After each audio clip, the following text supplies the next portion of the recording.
mau melakukan update tadi, Pak. Ya, itu yang kami mengajaknya itu ada perjuangan itu, Pak. Oke, memang di tahun 2018 kita mendorong kan pendamping untuk melakukan update pekerjaan ini. Tetapi di tahun 2022 kita mencoba kan menggeser ke arah birokrasi untuk peran aktifnya mengetahui banyak dari data isi di dalam ini kan tujuannya kami punya harapan itu kalau birokrasi tahu kondisi di dalamnya itu ada apa saja, berarti mereka akan tahu apa yang harus dia lakukan gitu. Jadi di saat orang lain bertanya tentang data soal apapun, mereka akan tahu. Contoh hari ini, saya diminta untuk ada permintaan data IDM di wilayah Sulawesi Tenggara. Saya tanya, Bapak ada datanya? Ada, Pak. Ya udah, siapkan. Kalau memang nggak ada, saya bantu support dari sini. Seperti itu. Dan mungkin Pak Mustaqim, ini sharing buat Pak Agus Ciamis, yang di Ciamis gimana gitu. Halo. Pernah ke Ciamis juga kan gitu. Oh iya, mungkin silakan. ini bagus. Jadi kebetulan di tahun 2022 kita di Kabupaten Ciamis itu yang namanya IDM itu benar-benar bisa dibilang lebih kebiar dari tahun sebelumnya. Dimulai dari awal kita itu ada launching IDM. Jadi ya kita memang harus bergandengan dengan DPMD. Justru ini jadi DPMD itu poin bagi mereka itu IDM ini. Bisa dikatakan mungkin bisa jadi bergaining IDM DPMD IDM ini gitu daripada Bapeda gitu. Akhirnya ya kejadian itu kan kita kan ada keberlanjutan dari tahun 2021 waktu itu kita ada launching, di akhir tahun kita ada yang namanya FGD IDM, kita bedah hasil IDM satu kabupaten, kita undang semua dinas SKPD. Waktu Desember waktu itu waktu kita FGD, awalnya banyak dinas yang protes. Ini datanya beda. Ini datanya ada standar nggak IDM ini? Kok ini misalkan data dari bencana, kok desa ini dikatakan masih lemah dari sisi ekologinya? Itu dari BPPD protes. Karena kita FGD-nya Zoom, justru muncul dari kecamatan justru mendukung kita IDM gitu. Akhirnya dari BPPD langsung cross-check ke lapangan. Dan akhirnya di awal tahun kita undang lagi semua dinas gantian. Kalau dulu kita yang expose, kemarin kita minta semua dinas expose. Semua dinas expose. Nah, data itu yang akan kita jadi pembanding untuk mengawal IDM gantian. Ternyata ketika mereka expose, dinas yang tadinya banyak protes, seperti dinas kesehatan, itu ketika diminta ada berapa jumlah dokter, ada berapa tingkat layanan kesehatan di tingkat kecamatan, mereka nggak bisa jawab. Mereka bilang datanya belum komplit.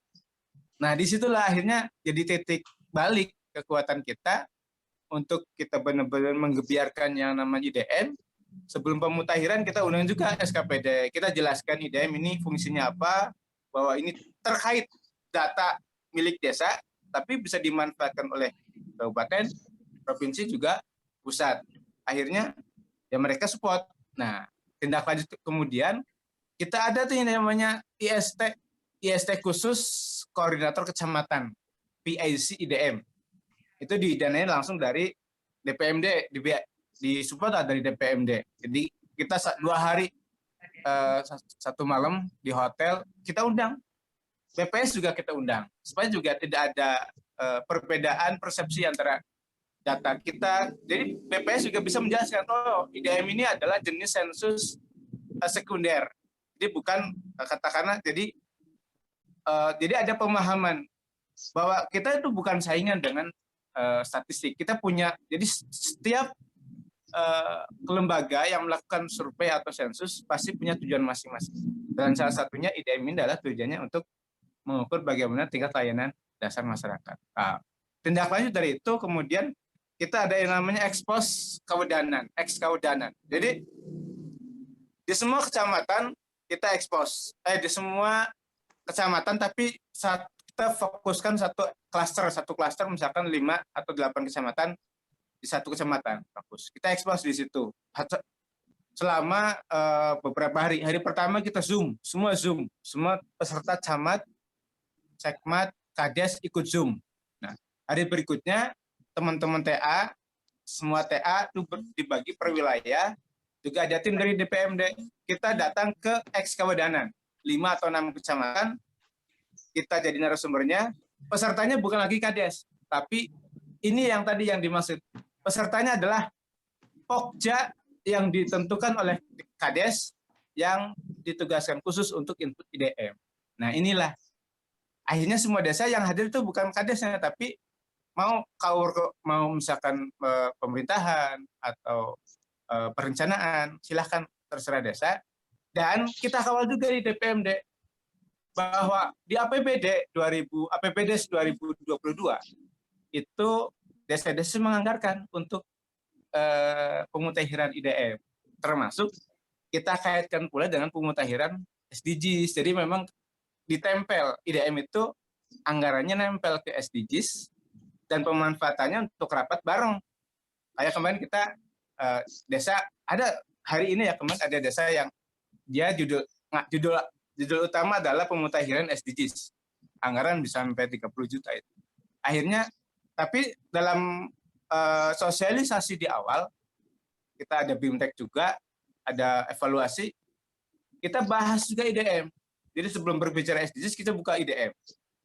Pesertanya dari LPM, kelembagaan, BPD semua harus tahu apa itu IDM.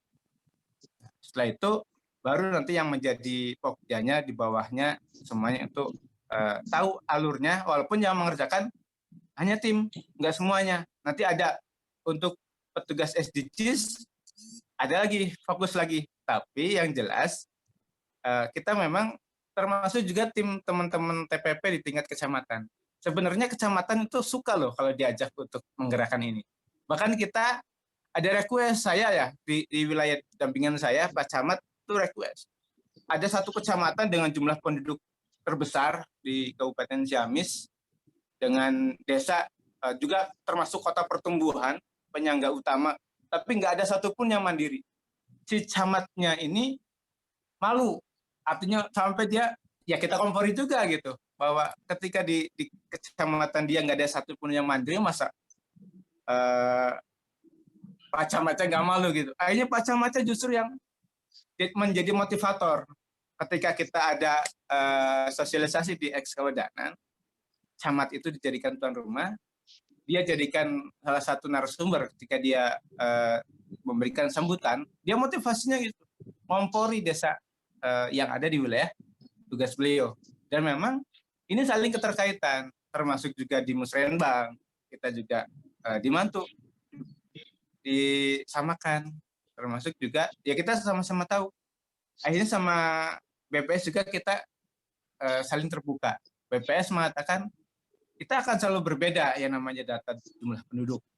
Kalau di kita, kebetulan dari hasil, kita ada tim kecil untuk IDM, yang itu dari DPMD dan TPP, itu kita buat yang namanya standarisasi, standar untuk menyamakan persepsi satu kabupaten. Bagaimana seperti tadi, ini untuk luas wilayah, kita datanya dari mana? Berdasarkan Pergub. Kita udah ada paketnya satu kabupaten. Untuk data stunting, sumbernya dari mana? Kita pakai acuan Bidan Desa. Dengan data hasil timbangan terakhir bulan Agustus 2021 misalkan. Untuk data PAUD, kita pakai Korwil PAUD tingkat kecamatan. Semua standar satu kabupaten. Alhamdulillah, jadi IDM ya semakin sering digaungkan dan ya ada istilah pentahelik ya, atau kolaborasi juga. Jadi kan kita yang ngedorong sebenarnya. Pak Camat didorong, ini mungkin kebetulan juga di Jawa Barat kan ada motivasi juga. Kalau desa yang mandiri itu dapat mobil Maskara. Jadi akan malu juga camat kalau satu kecamatan nggak ada satupun mobil Maskara kalau di kita ya. Itu yang levelnya provinsi, tapi di tingkat kabupaten juga kita kompori juga bupatinya.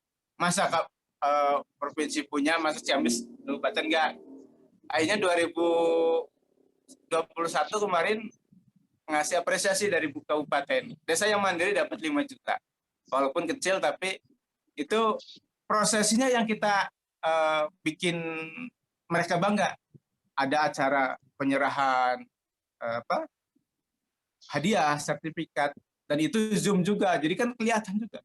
Bahkan ada protes ketika satu kecamatan, karena untuk simbolis itu sebenarnya hanya butuh wakil saja, itu protes.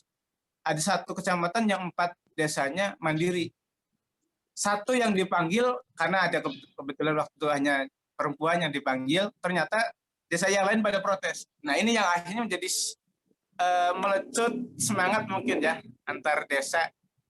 Dan untuk data itu makanya kita tekankan lagi bahwa ini harus valid, karena valid itu pendataan IDM bagian dari yang paling utama adalah kan kita sosialisasi Permendes 21, di mana tahapan pembangunan itu dimulai dari pendataan, lalu perencanaan, lalu pelaksanaan, lalu pertanggungjawaban. Ini ya yang kita dorong kawal itu pendataan. Termasuk kita ya dari jauh-jauh hari kita sampaikan RKP nanti harus dari IDM. Bagaimana termasuk ketahanan pangan juga itu harus dari IDM. Jangan sampai latah hanya karena ketahanan pangan nabati dan hewani, ikut-ikutan beli domba semua, ikut-ikutan beli ternak ayam semua. Nah itu kita dorong lagi, kita harus sesuai dengan, karena pendataan ini adalah bentuk wujud nyata dari partisipatoris, melibatkan semua masyarakat ikut membantu, masyarakat terlibat. Jadi kebutuhan masyarakat dengan kejujuran masyarakat. Nah ini, dan kita kuatkan juga bahwa IDM dan SDGs itu satu hal yang tidak terpisahkan, di mana IDM ini adalah data makro dan SDGs itu data mikronya. Makanya di IDM kita standar untuk jumlah penduduk kita pakai dari SDGs. SDGs tahun 2021 ditambah dengan Lampit, data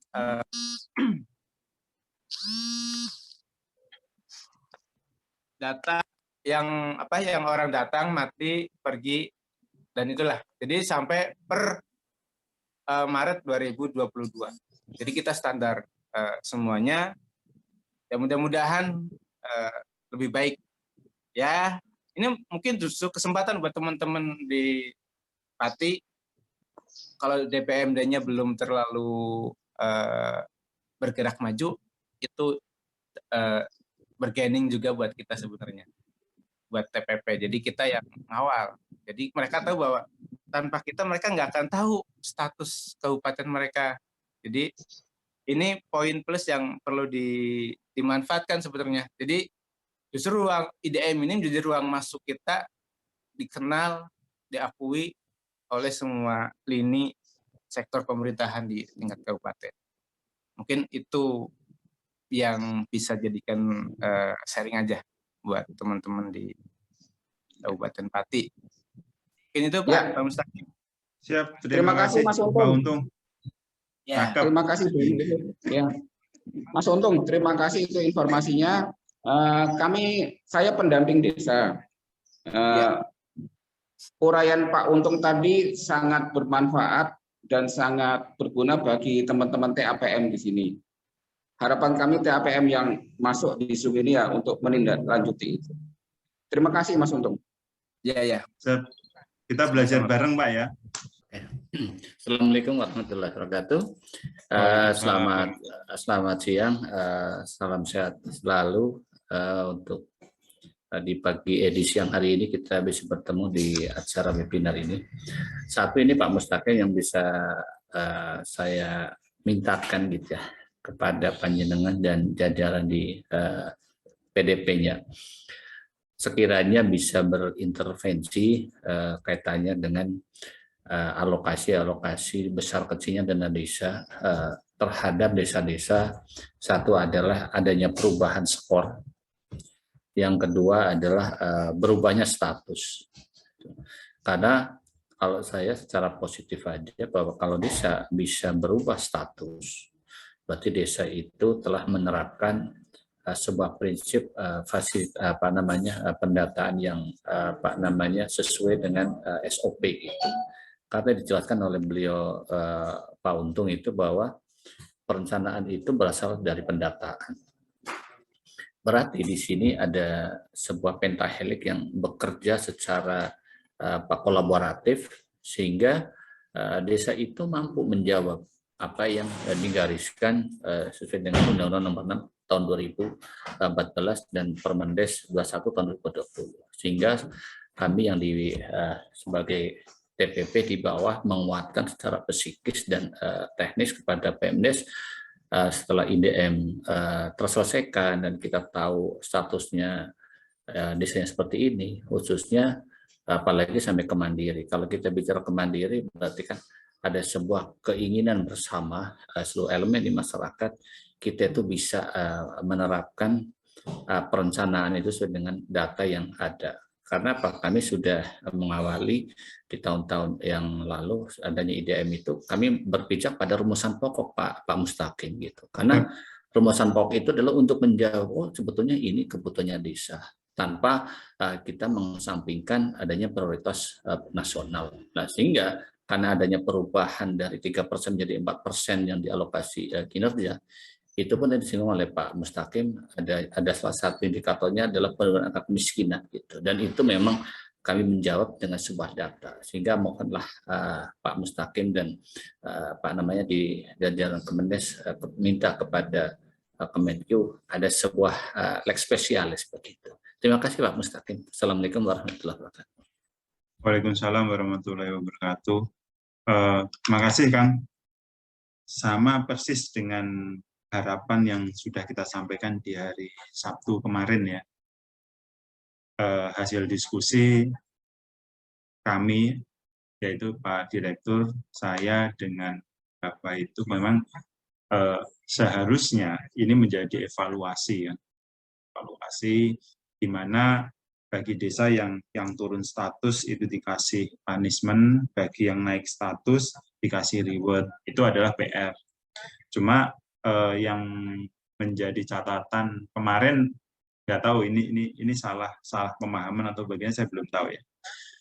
Yang Pak yang dari DJBA kemarin menyampaikan perkembangan status desa tidak memberikan dampak terhadap kenaikan status, tidak berdampak terhadap kenaikan dana desa. Saya kadang kemarin sama Pak Direktur juga berpikir, kok begitu ya? Sedangkan jelas-jelas pertama adalah status desa untuk filter untuk alokasi afirmasi. Filter pertama kan untuk yang desa tertinggal dan sangat tertinggal.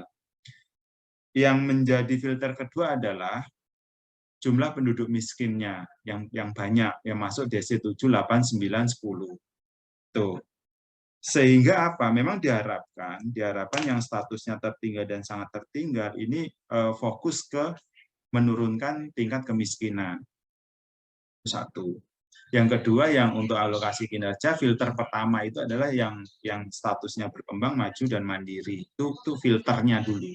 Setelah itu, baru ada analisis tentang beberapa indikator yang menjadi penilaian. Nah, jelas-jelas di 35% dari alokasi kinerja itu kan perkembangan status output-nya kan, perkembangan status desanya itu. Makanya tadi di awal saya sampaikan kalau memang tahun 2022 ini desa sudah mendapatkan alokasi kinerja umpama walaupun dia statusnya maju, tolong jangan skornya di tahun 2022 jangan diturunkan. Walaupun tetap statusnya, kalau memang kondisinya di desa itu statusnya memang masih tetap, tolong dicek ulang supaya skornya itu bisa naik. Walaupun cuma naiknya 0,1 saja, itu nggak apa-apa. Tujuannya supaya apa? Karena kalau mau dia naik, itu akan mendapatkan di dalam penilaian itu kan, pertama status, peningkatan scoringnya kan, di situ. Itu yang harus kita jaga, Pak. Kita sebagai pendamping di saat ditanya ke bab ke situ, jadi kita udah bisa punya seninya gitu loh. Ada poin-poin titik simpulnya yang harus kita sampaikan ke pemerintah desa. Itu soal mohon Mas Untung, yang memang di dalam rekomendasi sesuai dengan Permendes 21 ya, tidak, IDM itu bukan satu-satunya rekomendasi ya. Jadi rekomendasi baik dari SDGs, baik dari kesimpulan lain apapun ya, semua data apapun, memang menjadi PR. Pertama kali kita mengonsep IDM ini mengeluarkan rekomendasi itu karena saya dulu dari pemerintah daerah, Pak. Saya dulu pindahan dari Kabupaten Gorontalo Utara, yang masalahnya di kabupaten itu apa sih? Itu kita bawa. Nah, di tahun 2018 saya ditugaskan di Subag Datin, di situ saya memainkan perannya. Pertama kali saya lihat IDM masih manual, pengumpulannya pakai email pada saat 2018 kan email tuh. Coba bayangkan itu, kreditnya kayak apa? Mulai dari ID desa yang ada yang diketik cuma 1 digit, 2 digit, 3 digit, namanya berubah, desa-desanya itu kan juga menjadi masalah. Di kabupaten pasti mengalami masalah nih, masalahnya kecil, tapi di level pusat masalahnya besar, karena harus dikelola itu. Makanya di tahun 2019 kita menjalankan pada saat 2018 kan ada pemeriksaan kinerja oleh BPK itu. Kami menindaklanjutin itu di 2019, kita coding 2 bulan, Januari, Februari, bulan Maret kita trial ada beberapa catatan langsung kita perbaiki, dan sampai posisi saat ini kan ada beberapa pengembangan. Jujur di tahun 2022 sebenarnya saya ingin mengembangkan beberapa rekomendasi Bapak Ibu, beberapa rekomendasi yang supaya bisa memberikan manfaat lebih banyak lagi kepada pemerintah desa. Karena ya tadi arahan dari Permendes 21 itu kan bagaimana berdasarkan rekomendasi data. Sedangkan di dalam perencanaan Pusdes, data yang paling update mungkin ya pada posisi saat ini ya yang sedang kita kerjakan gitu loh. Yang sedang kita kerjakan. Memang kenapa kok kita batasi tanggal 30 Juni ini harus selesai. Harapannya di bulan Juli itu bisa memberikan dampak untuk penganggaran dana desa sama untuk bahan musdes, yaitu menindaklanjutin di Permendes 21 itu memang harapannya ke situ sih Pak. Makanya, tapi ada beberapa provinsi yang meminta supaya update ini selesai di tanggal 30 Maret sebagai dasar perencanaan di pemerintah daerah. Itu juga ada beberapa usul, tapi kita masih berpikir juga nih, kalau bulan Juni saja masih ada yang lambat, ada yang cepat, itu menjadi evaluasi. Sebenarnya di tahun 2022 ini yang kabupaten yang selesai di bulan Maret, yaitu tanggal 30 Maret, itu ada 2 kabupaten, Pak. Kabupaten Madiun sama Kabupaten Blitar. Pertama Kabupaten Blitar, kemudian Kabupaten Madiun. Itu yang dikejar. Jadi itu yang terima kasih Mas Iman. Memang tadi soal satu data ya, kemarin saya bertanya kepada forum, yang dimaksud satu data Indonesia apa sih? Karena satu data Indonesia ini yang dikelola oleh Bappenas, tapi kalau kita ngelihat websitenya satu data Indonesia, coba dicek apakah itu bisa mewakili dari artikulasi dari satu data Indonesia. Terus kita sampaikan juga, Kementerian Desa sudah mengembangkan namanya Sistem Informasi Desa, yang di situ sudah mengumpulkan dari berbagai macam dashboard aplikasi yang dikumpulkan jadi satu, memberikan informasi kepada publik itu. Arahannya adalah satu, ada kesepakatan antar KL. Jadi ini menjadi PR bagi kami di level kementerian, yaitu kami akan memperkenalkan ke KL lain tentang produk identitas dari sebuah produknya Kementerian Desa, hasil kinerja Bapak Ibu di lapangan. Terus kemudian pemakaian ID desa yang sama, yaitu ID desa yang sama, yaitu Kementerian Dalam Negeri. Kebetulan kalau di SID kan sudah berdasarkan ID desanya dari kabupaten, dari Kementerian Dalam Negeri ya. Saya yakin itu yang, tapi menjadi PR penting adalah kesepakatan antar KL untuk menggunakan manfaat dari data ini. Itu yang paling poin penting sih. Apalagi ada lagi enggak?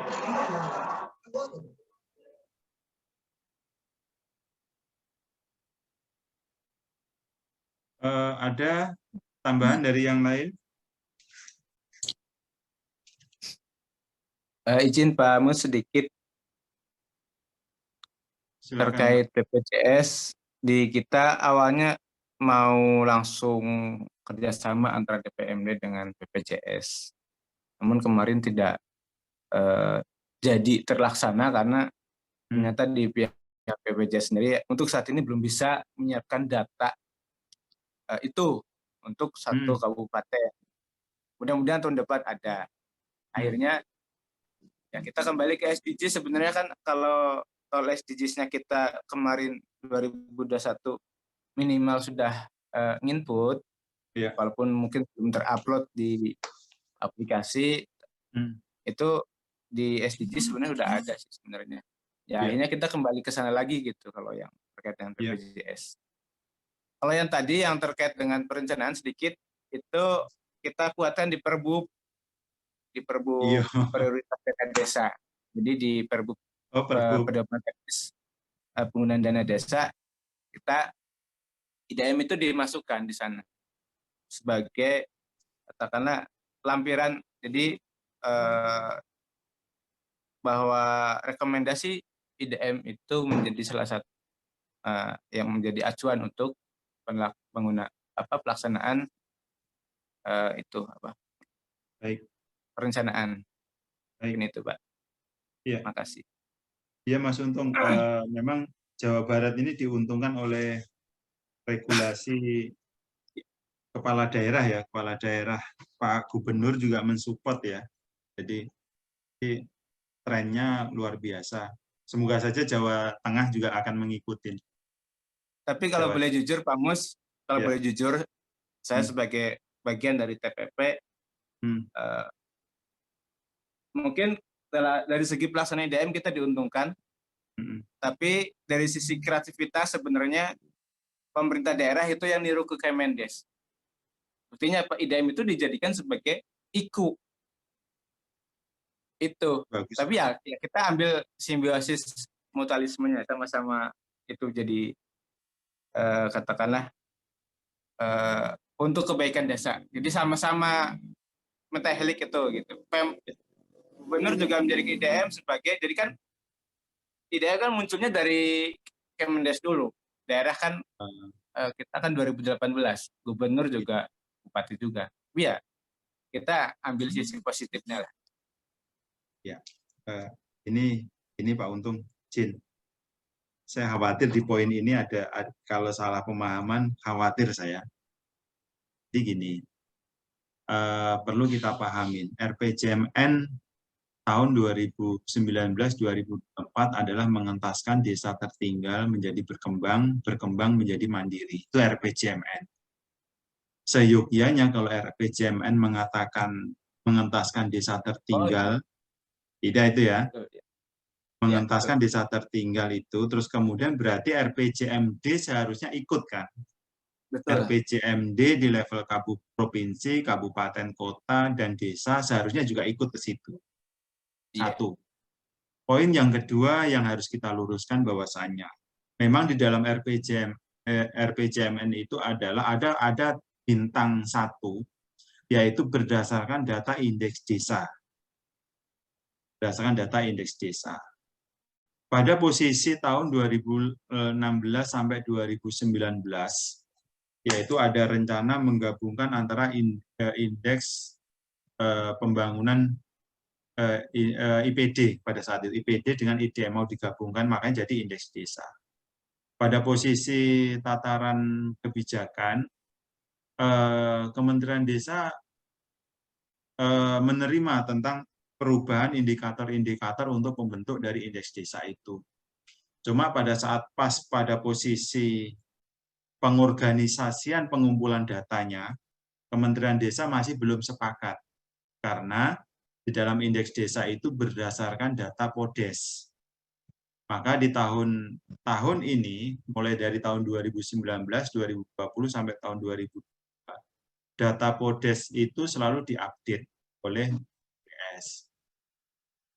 Data indeks desa ini berdasarkan data PODES itu keluarnya di bulan Desember.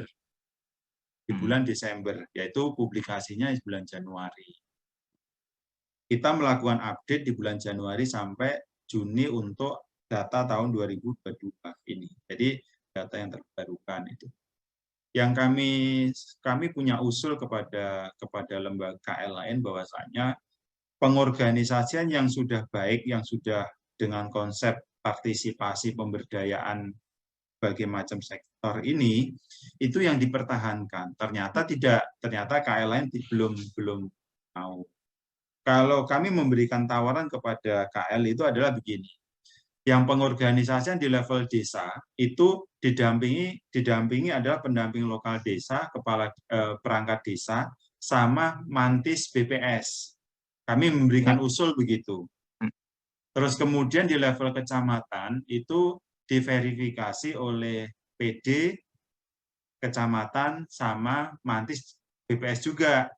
Nanti di level kabupaten, BPS kabupaten, Dinas PMD, Bapeda, TA kabupaten, di level provinsi juga gitu, BPS provinsi. Nanti di level pusat itu BPS RI, Bappenas, Kementerian Dalam Negeri, sama Kementerian Desa. Itu kami menawarkan itu untuk mewujudkan satu data tadi itu. Jadi berbicara tentang satu data itu harus bergerak bersama. Kalau nggak bergerak bersama, nanti akan berbeda datanya BPS tentang data desa berbeda, terus datanya pemerintah daerah dengan kementerian atau dengan BPS akan berbeda. Makanya untuk menggiring ini satu data, kan Perpres sudah keluar tuh. Perpres sudah keluar untuk mewujudkan satu data, ya caranya begini, harus bekerja bersama. Tidak bisa hanya di pelaksananya cuma satu BPS, nggak bisa. Makanya harus bersama-sama nih loh. Terus dashboard tampilannya, dashboardnya itu harus satu. Maksudnya aplikasinya menggunakan satu, sehingga apa? Berbicara tentang data desa, ya semua KL ngambilnya dari situ. Itu Pak. Itu. Jadi pertama itu. Yang kedua adalah, saya sangat berterima kasih sekali memang kepada pemerintah provinsi di Jabar, terus kemudian sekabupaten, yang kami, karena mau pemerintah daerah mau pakai data indeks desa pasti kebingungan, ya kan? Pasti kebingungan. Kebingungannya di mana? Kebingungannya adalah keluar statusnya, tetapi apa yang harus ditindaklanjuti tidak keluar. Gitu. Jadi masalahnya di situ. Jadi untuk merubah atau memberikan dampak dari sebuah pendataan menjadi lebih baik, itu memang harus ada rekomendasi dari hasil pengukuran itu apa sih, gitu. Jadi kalau pengukuran itu dilakukan terus mengeluarkan beberapa rekomendasi catatan-catatan untuk perbaikan, itu tujuannya dari pengukuran. Jadi dengan begitu pemerintah desa melakukan apa udah jelas patronnya, pemerintah kabupaten, provinsi, dan pusat. Itu. Dan di tanggal 20 Januari 2022 itu Komisi 5 meminta Kementerian Desa untuk mengeluarkan rekomendasi IDM di seluruh Indonesia. Udah kita kerjakan, yang sudah kita tayangkan di publikasi di website. Itu silakan dicek. Itu udah kita satukan. Maka di PR menjadi tahun 2022 ini adalah menggabungkan ini Mas, menggabungkan di saat kabupaten memerlukan rekomendasi seluruh desa, tinggal satu klik udah keluar. Itu PR kami itu. Jadi tugas kami menyampaikan, membuat konsep ini untuk memudahkan teman-teman di wilayah itu. Supaya apa? Ini menjadi nilai fungsi supaya kepercayaan publiknya tercapai. kepercayaan publik itu terbangun positif apabila apabila masyarakat atau pemerintah daerah melakukan aktivitas di platform itu tidak ada trouble, tidak ada masalah, itu akan positif itu. Tapi kalau ada trouble, ada masalah, itu negatif. Itu Pak Untung. Iya. Iya. Ya. Makasih, Pak. Siap, makasih. Saya dapat ilmu dari Ciamis. Bahkan gini tadi ada dari desa, tapi ini Iya. juga ini sedikit keluar dari konteks, tapi ada kaitannya juga. Ada teman-teman yang ini kan terkait pemutaran SDGs. Iya. Ada yang kemarin habis kita kasih arahan gitu, ternyata ada trouble di lapangan. Terus, Mas, bisa nggak usul gimana untuk pengisian SDGs-nya kayak IDM aja? Ada seperti itu. Jadi biar pertanyaannya banyak, tapi waktu tadi pagi saya jawab, ya nanti saya coba sampaikan gitu. Tapi mungkin terutama yang datanya jadi sistemnya kayak IDM gitu. Jadi ngisi ke belangko, ngisi ke template, baru diupload. Mungkin cuma kan bedanya kalau SDG memang banyak, lebih banyak. Jadi ya berat, Pak. nggak semudah itu. Iya, pastinya berat. Ya, mungkin itu, Pak. Saya mudah-mudahan yakin ada solusi-solusi yang lebih baik. Saya yakin akan ada inovasi setelah Pak Ivan sudah menjadi kepala BPI, Pak. Iya. Ya. Mudah-mudahan. Ya begitu. Baru saja share di kabupaten juga nanyanya gitu. Ada Pak, ada materi soal SDGs-nya nggak? IDM, sekarang fokus IDM dulu. Nantilah kita coba dikomunikasikan lagi ke Pak Ivan, siapa tahu bisa kayak gini. Ya. Berarti kalau umpama pemerintah daerah sudah memakai atau sudah aktif di dalam update setiap pergerakan yang sudah menjadi instruksi oleh Kementerian Desa, sudah aktif, berarti advokasi Bapak Ibu di lapangan, Bapak Ibu di kabupaten, di provinsi, di kecamatan atau di desa berhasil mempengaruhi pemerintah daerah, berarti Bapak Ibu yang berhasil, Pak. Baik. Tapi data itu harus valid. Contohnya, kita ngambil data dari Prodeskel. Tapi Prodeskelnya juga harus update. Nah, ini yang kadang ada kelemahan juga, makanya DPMD juga punya peran juga di sini. Gerakan bagaimana desa itu, terutama kaitannya sama data yang Prodeskel juga harus update. Yeah. Karena data itu akan dipakai di IDM, di kita gitu. Jadi ada data yang ngambil dari Prodeskel, salah satunya jenjang usia kerja dan lain-lain, kan itu sebenarnya di Prodeskel banyak, tapi itu juga harus update dulu. Kalau itu udah update, kita pakai insya Allah satu data ini sudah mendekati walaupun masih berbagai nama, tapi isinya masih sama.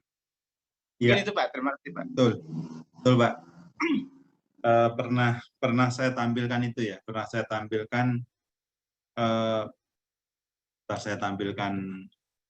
PPT, menarik nih.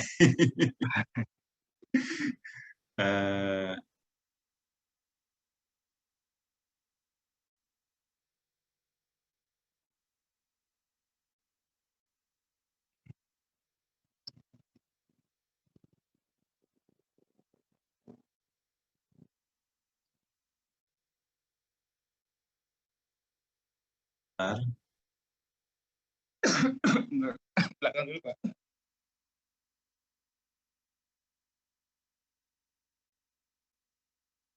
Ini saya tampilan PPT ini tampil nggak, Pak? Halo? PPT tentang 18 goal SDGs ini tampil nggak? Tampil, Pak. Bagus. Iya. Jadi gini, sepakat saya kalau sebenarnya SDGs ini sebagai bahan dasar dari semua indeks yang ada di sini nih, Bapak Ibu.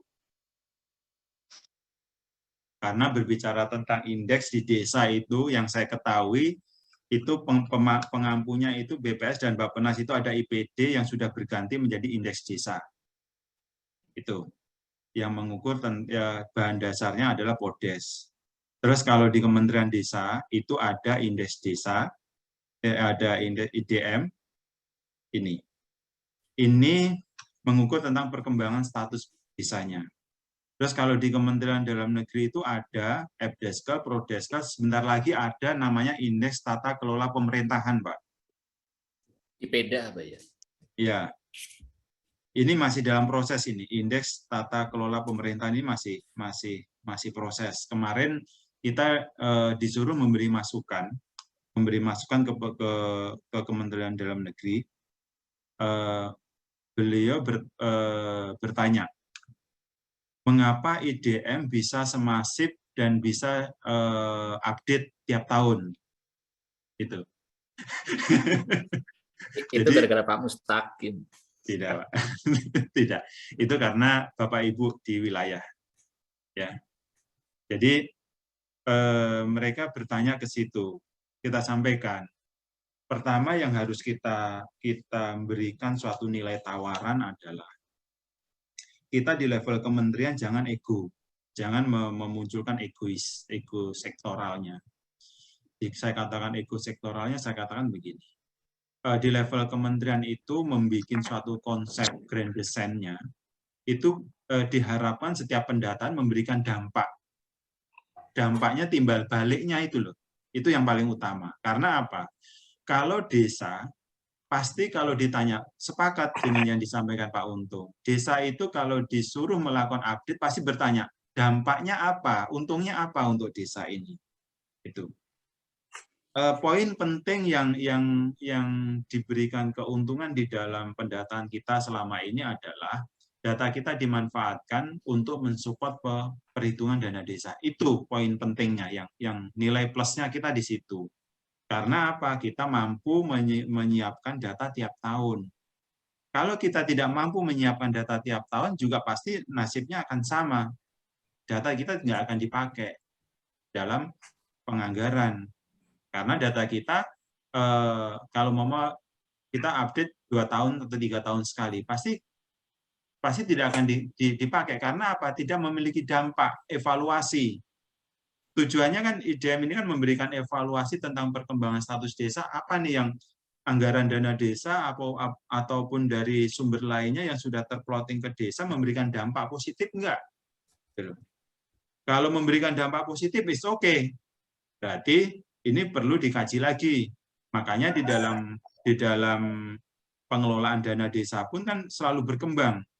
Ini contoh, mulai dari tahun 2015 sampai 2022 ternyata komponen data yang paling banyak itu di tahun 2022. Karena apa ya? Karena tahun 2022 sudah melakukan evaluasi. Jadi tiap tahun semenjak tahun 2018, 19 sampai ke 2022 ini, setiap penganggaran atau pengalokasian dana desa itu selalu dievaluasi tiap tahunnya. Karena ini tadi tujuannya mengevaluasi. Makanya kemarin Bapak Ibu bertanya, bisa nggak yang statusnya turun diberikan punishment, yang naik diberikan reward? Itu wajar, Pak. Karena apa? Itu harapannya untuk memberikan spirit dan memberikan sanksi kepada yang tidak berkinerja baik dan memberikan reward kepada yang desa yang berkinerja baik. Itu wajar. Itu sebagai dasar evaluasi. Itu yang harus dilakukan oleh pemerintah. Tuh. Jadi pemerintah itu pasti melakukan evaluasi terus. Tuh. Jadi di tahun 2022 data yang update, data yang itu yang selalu dilakukan perbaikan terus. Makanya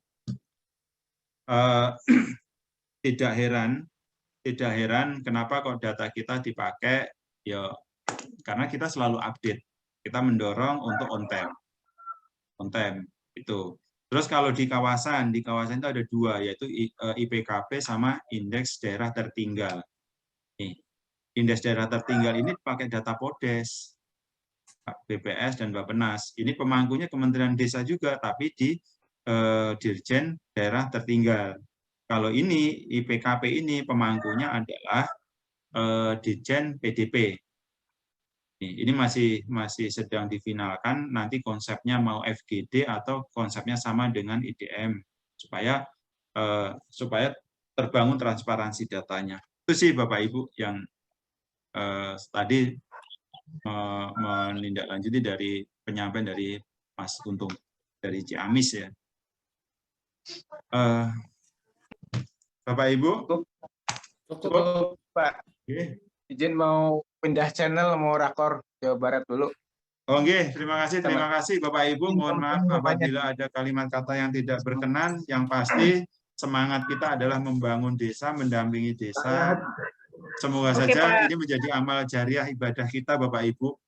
Amin, Karena amin. kita terbatas soal materi, cuma pendampingan terhadap sosial itu mengena akan manfaatnya lebih banyak lagi. Terima kasih. Mohon maaf apabila ada kalimat kata yang tidak berkenan. Terima kasih. Assalamualaikum warahmatullahi wabarakatuh. Waalaikumsalam warahmatullahi wabarakatuh. Izin Pak Mus. Ya, Sebentar. izin live ya Pak Mustaqim.